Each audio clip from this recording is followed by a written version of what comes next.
For you, this might look like a close-up of a saxophone, but for me, it's a mirror. I see my fingers holding the camera there, and I describe here a photograph where I was up close taking pictures of a saxophone, and you really can see the fingers of myself holding my camera in that picture. What stops people from doing the work? If there's one thing that seems to stop people from doing the work more than anything else, it's this: trying to solve big problems. Because big problems are big and important and daunting. Big problems make me think my whole life is at stake. And this kind of thought adds pressure when I want to do the work. It makes me put it off. Fortunately, the work is much simpler than that. The work is not about figuring things out. It's not about getting to the bottom of things. That's what analysis is. This is non-analysis. The work is not about learning more about myself so that I can control myself. It's not about fixing my life. And this may come as a surprise because that may be what got you into the work. But once you get in, you may find that it's a little bit different than you were expecting. The work is not even about dealing with issues, so to speak. The work is really just a way of exploring the possibility that there are no issues, even when I think there are. The problem with trying to solve big issues. If you're trying to solve big issues by doing the work, you'll probably feel the need to look for big situations to bring to the work. And you set the stage for intimidation and disappointment. You'll be looking to go deep, to find the mother of all situations. You'll be easily dissatisfied when you do this, though. You may not even start the work because of this. It seems just too big. It's like trying to find a mirror big enough, like perfect enough to reflect your whole life in it.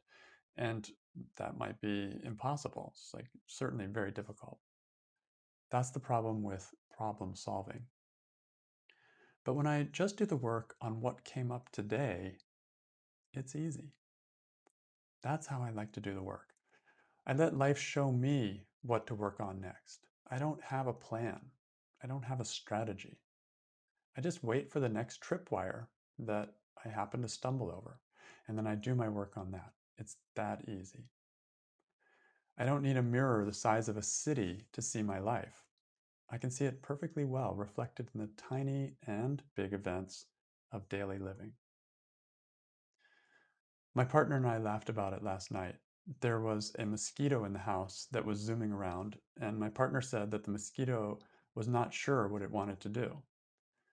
We both laughed because my partner was feeling exactly that way in that moment. He had been trying to read a book and that he didn't really like, and he was getting up and down, trying to decide whether to keep reading or find something else to do. The mosquito was literally his mirror in that moment. So his off the cuff judgment about the mosquito described his own mind perfectly in that particular situation. That's how the work works. The work takes any situation, doesn't matter how small, and invites me to write my thoughts about it. And it unfailingly shows me who I am in that moment. That's why I trust it. There's no need to unearth the past. Yet, if some big past situation comes up for me, great. I'm open to work it when it comes up of its own accord. But there's no need to find the perfect thought to question. There's no pressure. I know that I can see myself just as well in a tiny mirror as I can in a big mirror. Small mirrors also have the distinct advantage of both being easier to hold and easier to find. There's tons of them everywhere. And here's a quote from Byron Katie from her book, Loving What Is.